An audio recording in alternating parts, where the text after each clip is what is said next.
Good morning. Nice to see you all virtually. And thanks to everybody who gave some feedback on the little survey that was sent out.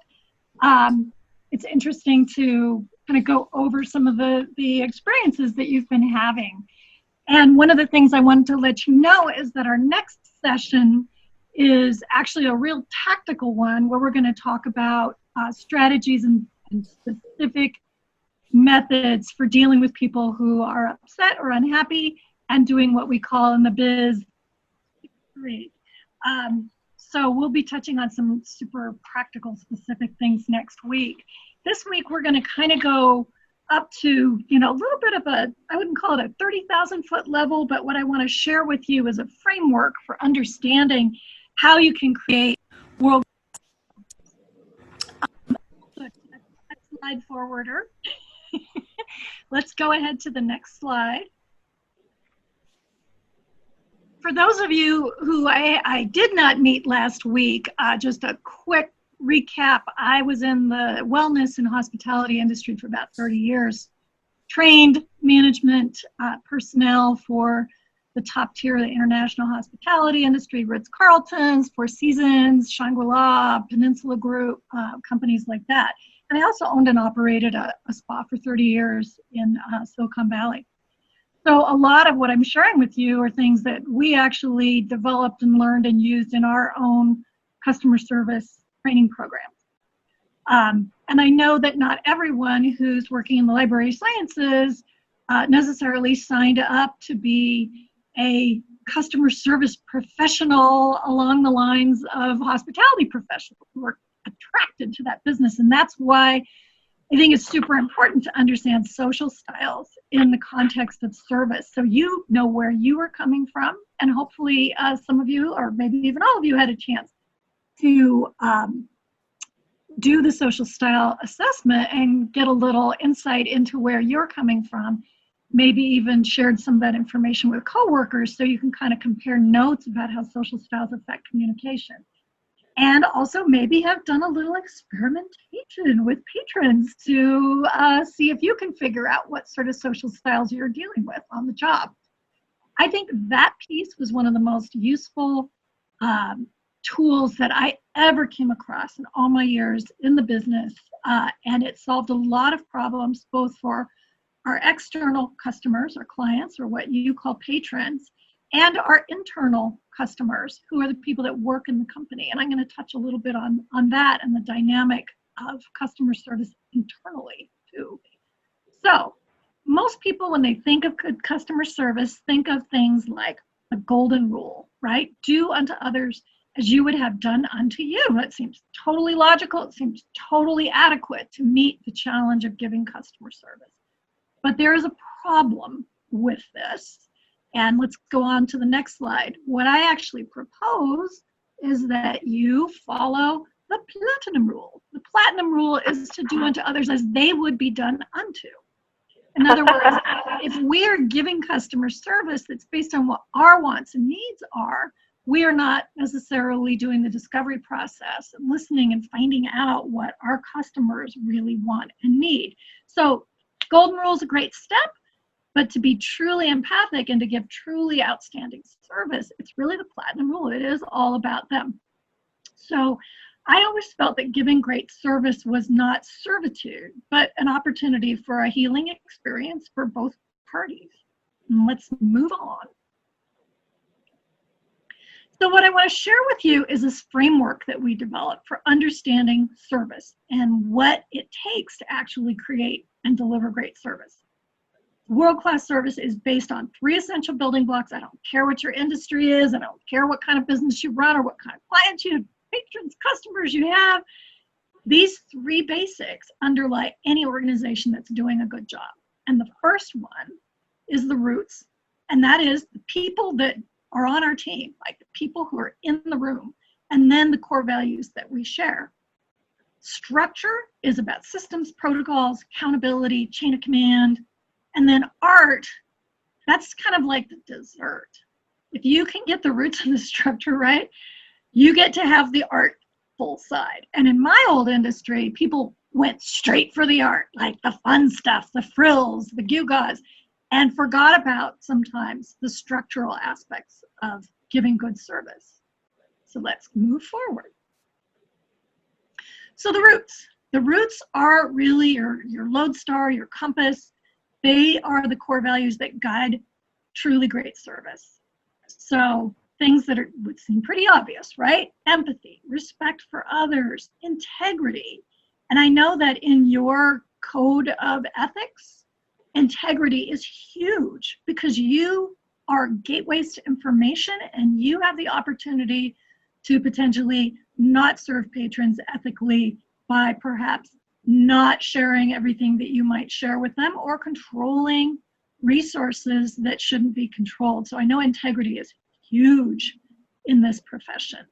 Personal accountability, big one, right? Being willing to accept responsibility, accept blame if it needs to happen. The desire to constantly improve.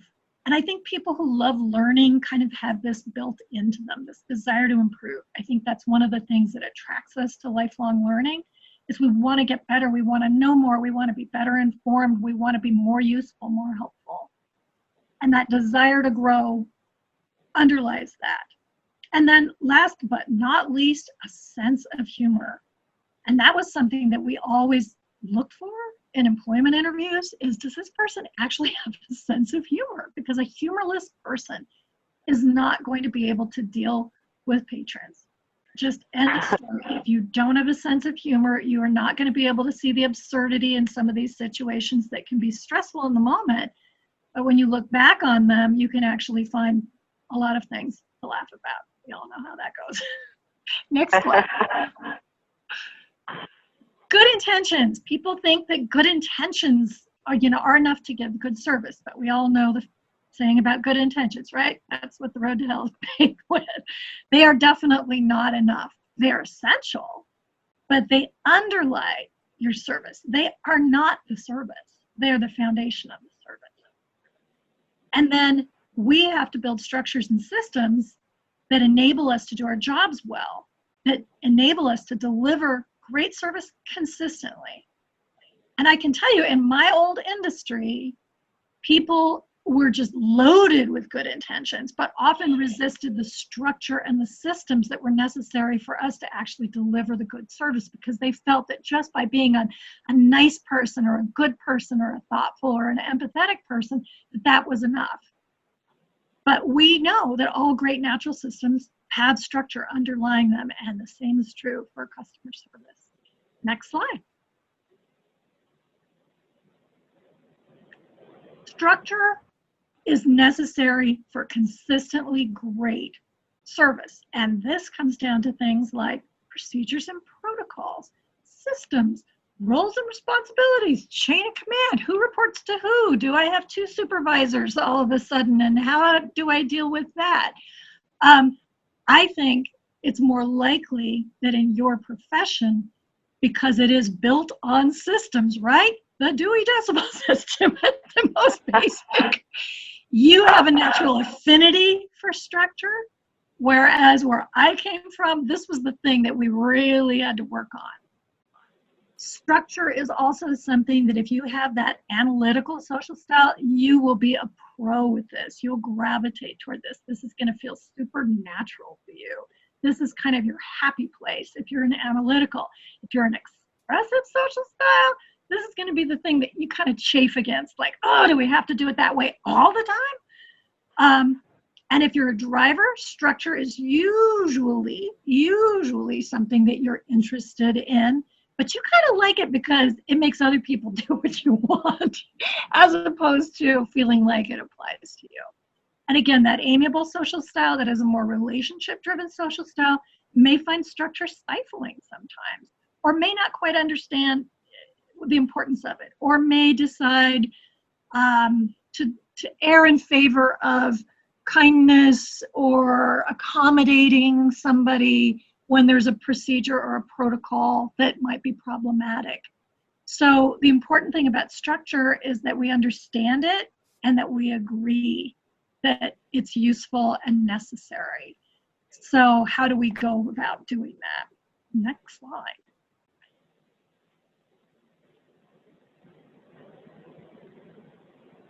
Once we have laid that foundation of empathy, core values that drive good service, we add that structure, we make sure that we're all in agreement and all moving forward in the same direction.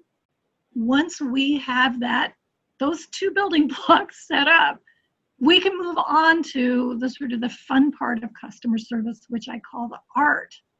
And it's really where you get to be creative.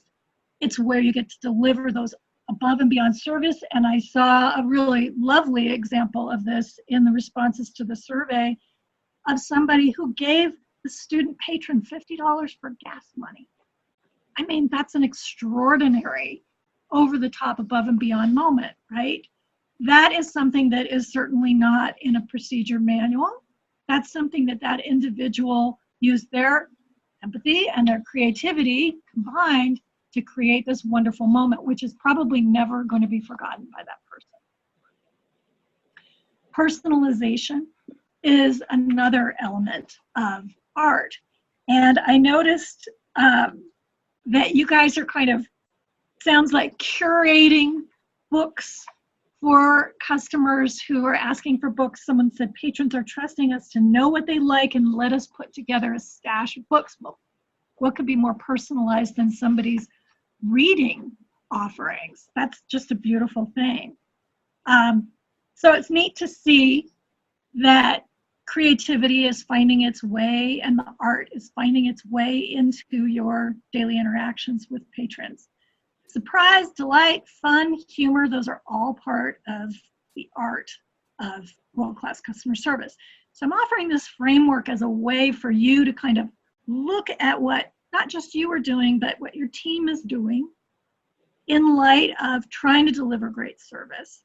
You know, what are the core values? I don't know if the core values are the same system-wide or if every facility has its own, which I highly recommend. Creating core values and develop that core values discovery exercise can be an incredibly valuable process. And ideally, core values, I always felt strongly that we should limit them to 3 because people can't remember more than that. And that they don't have to just be words, they can be a phrase. For example, in our business, one of our core values was build and protect a fun and harmonious work environment, which was really important because people didn't come to our industry, nor do they come to your industry to get rich, right? It's a labor of love for a lot of people. It's a passion, it's a calling. So ensuring that there's a fun and harmonious work environment was really important. Another one was wow our customers 100% of the time. So we set into every customer interaction with this goal, this value of trying to really dazzle them and really wow them. And the other one was keep our commitments and reach our goals. So these each of these values speaks to a somewhat different aspect of the job. So I was a big believer in core values, and a lot of organizations, they get created, they get put in a binder, they get put on a shelf, and nobody ever thinks about them again. But they should really be a living, breathing part of your everyday life. And it's a great time to revisit that because our core values are really being challenged right now by what we're having to do. So if you haven't done it in a while, and if it's something that you're able to undertake, I definitely recommend doing that discovery process and discussion. Next slide. So let's talk a little bit about internal customers, which you all are. You are all each other's customers. You are all each other's patrons. You know instinctively as a patron, if you are dealing with an organization where internal customers are unhappy, it comes through. And this is true for any business. You've dealt with businesses where this is the case. You have dealt with customer service representatives who sound put upon, tired, aggrieved, or downright unfriendly or aggressive. Most of that can be traced back to what's going on in an internal environment. And I know that right now, the internal environment is equally as challenging as the external environment in dealing with external customers. One of the survey responses said most of the difficult interactions I've had have been with coworkers. And that's, absolutely true. When you're in a stressful situation, who is the person closest to you? Who is the person who might be experiencing your stress? It's going to be your coworker first. It's not going to be a patron first, right? However, those external customers or patrons are going to reflect the level of service experienced by you. So it's really important to support one another. It's really important to listen to one another. And of course, empathic listening is a super important skill right now. And just remember that you are in a customer service relationship with your coworkers every day that you show up. You are each other's patrons too. So when you start with that realization and know it's not just about that external person, that person out there, it's about us in here. What can I do to support, to facilitate, to create? And somebody said ease.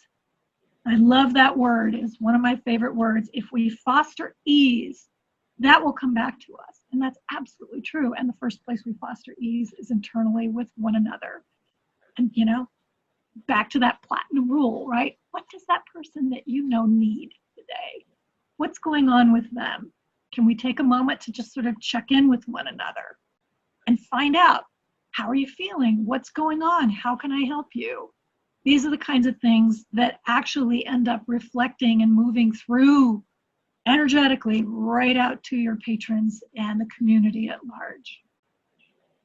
All right. Next slide. I think it's the last. That's me. That's me drawing. I'm a visual facilitator, among other things. I'm an artist, so this is what I do a lot of. I'm actually trying to figure out how to do more visual facilitation online because it's tricky when you're not in the room with people. And I'm also an author, which is one of the reasons why I was excited about talking to librarians, because they were among my first loves as a kid. So this combination of being able to share, what I love about customer relationships with you is just been a really great opportunity. So thank you for that. And again, next time we're going to talk more tactically about what do we do when we get into those unpleasant situations, when we're dealing with someone who's unhappy or even aggressive. And there was even an example in the survey results of what I consider abusive customer behavior. And there's a different tactic, different strategy for dealing with abuse as opposed to unhappiness, as you might imagine. Do you have any questions? And these can be questions about last week too, because you've probably had a chance to think about those items and maybe even have done an assessment or anything that I shared today.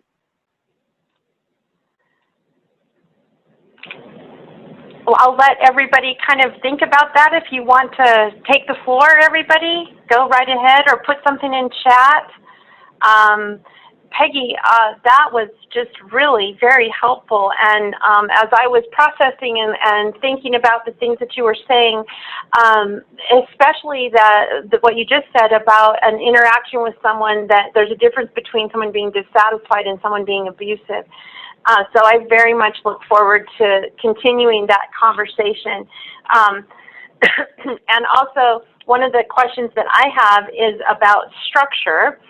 And where is the line between sort of rigidity and enough play in the joints? That is a fabulous question, and it will probably be debated by every organization for years, because structure means different things to different people, and it impacts different people differently. So again, we experience structure through our social style. Some social styles embrace it, and some social styles just find it rubs them the wrong way. But I would take you back to those core values too. That's why they're foundational. We all have to agree that structure is important and that structure is crucial to creating the outcomes we want. When structure is imposed and it feels perhaps, what is the word I'm looking for? This happens to me more and more these days. If it feels not logical, if it feels like it's just structure for the sake of structure, it's worth looking at that system and saying, or a process, procedure, rule, whatever it might be, and asking, is this actually serving us? Or is this impeding us? And in some cases, I mean, structure does get in the way. I'll give you an example from my old business, which is you've got someone who's unhappy and wants a refund. Well, you have to have policies, right? You have to have policies around refunds. So at one point, we had absolutely no limits on how big a refund could be given by any member of our team. That was actually something that's part of Ritz-Carlton's core values, is anybody your housekeeper can call 2 nights of your stay if they feel that that's important to ensuring that you're going to be a happy customer.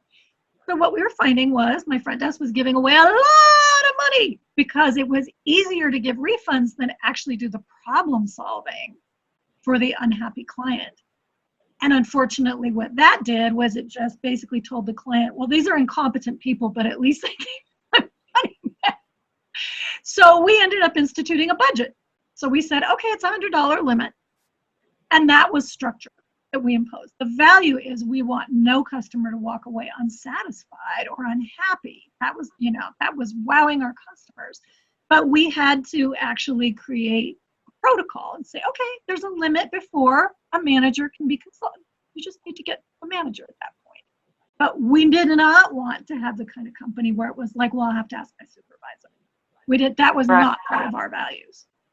So it's always worthwhile looking at systems, protocols, processes, and constantly improving them because they wear out over time too. And I'm sure there's lots of new things that are happening that are requiring new rules, hastily cobbled together, that are probably going to have to be refined and revisited.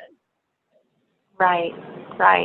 There's a couple of thank you so much for that. So yeah, I think what I just heard you say is it's a practice more than a, it's you don't build it once and then that's the frame. It's a practice of revisiting and just doing the hard work, and the discipline of that. But there is structure and it's a practice. So I got you. Here is from Todd Colgrove, who's the Carson City Library Director, and he says, I love the idea of discovering core values exercise among our staff. Would you have any suggestions as to resources to follow up with? Yes, and in fact, there's so much good literature on this. There's great videos on this, so we will definitely pull together some good ones for you and put them into that archive. Awesome. And then the second question we have is from Joan Dallasung. She's the Deputy Director of the Washoe County Library System. One of the first things that many of our public libraries did was suspend library fines, at least temporarily.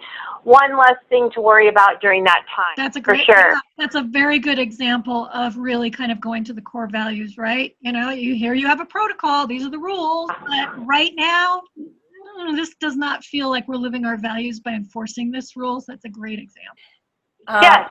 And I love to do that because I found myself in a situation, the first time I did it, I thought, this person is not smiling. And I was looking at her over the counter, and all of a sudden I just grinned like an idiot. My eyebrows went up. You could tell my face lifted. She looked at me, and her face just lifted. I could tell she was grinning like an idiot. So I love that. It works. And like I said, it comes through in your voice too. A lot of companies require their employees to smile when on the phone because you can hear the smile in person's voice too. So even behind your mask, that smile comes through in your voice. And I can just see that, a library employee doing that with a patron, that almost forces the issue of making them smile and be happy. And I think that's a good interaction for library employees to remember. If I just grin like an idiot, I can make this person stay. Yeah, I've actually really had fun behind my mask lately because it's just like, wow, I just have license to just smile all the time. License to grin. License to grin. It changes your biochemistry. It releases happy hormones into your body when you do that. So who wouldn't want a little dopamine hit, shopping in Trader Joe's or wherever it might be? My little secret. Yeah, perfect. That's awesome. Okay, I'm going to peek at the chat one last time over here. It looks like everybody's good. Okay, well, onward we go. Okay, thank you, Peggy See you and next Walker. week. Here, yeah, this is just fantastic, and we will keep on smiling. Great.